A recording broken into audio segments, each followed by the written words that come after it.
This movement that's kind of been labeled halftime is a pause in midlife to look back over your shoulder and see what went well and maybe not so well, and to see who you are and what you're good at and what you care about, and then to redirect your time and talent and your resources for the second half of life. And the reason this is so unique, like Drucker said, is probably for three reasons. In a way, this is like the movie The Perfect Storm. I don't know how many of you saw the movie The Perfect Storm, but three phenomena collided in the Atlantic Ocean to create this huge destructive wave. The halftime phenomenon is caused by three things, I believe, as well. The first one is longevity.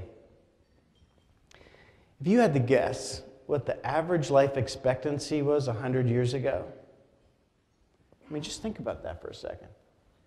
Depending on what studies you read, it's sort of 47 or 48. Now think about that. If this was 100 years ago, how many of us would still be here?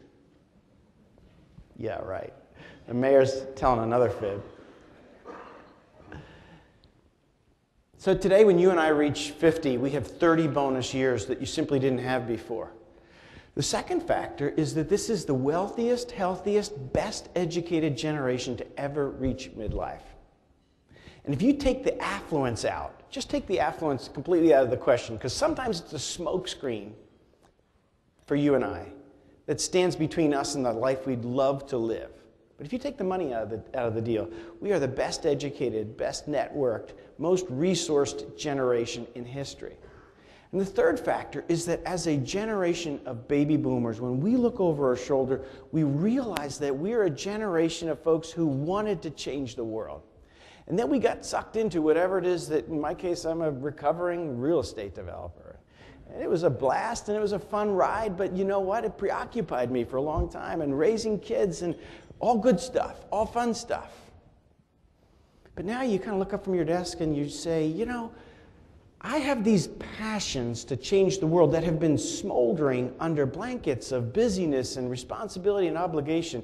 And if you just lift the corner and blow some oxygen in there, you'd be surprised how quick that just reignites. And that's what happened in Leo's life. It's certainly what happened in my life. I think for many of us, this journey looks a little bit like this classic sigmoid curve, if you track with me for a sec. So for me at least, I came out of business school, thought I had it all figured out, got my butt kicked around corporate America for a couple of years before I became teachable, and then started this fun ride. You know, got married, having kids, buying land, developing projects, just fun stuff. And thankfully, with God's goodness, it went well. Now, I encounter men and women all over this country. I do about 100 talks a year like this.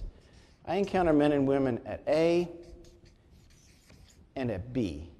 And A is a lot happier than B. These guys over here at B, I call them F-16 fighter pilots. They are still accelerating. They just don't realize they're accelerating into the ground. What we want to talk about today is looking up from your desk here at A and just reinventing yourself.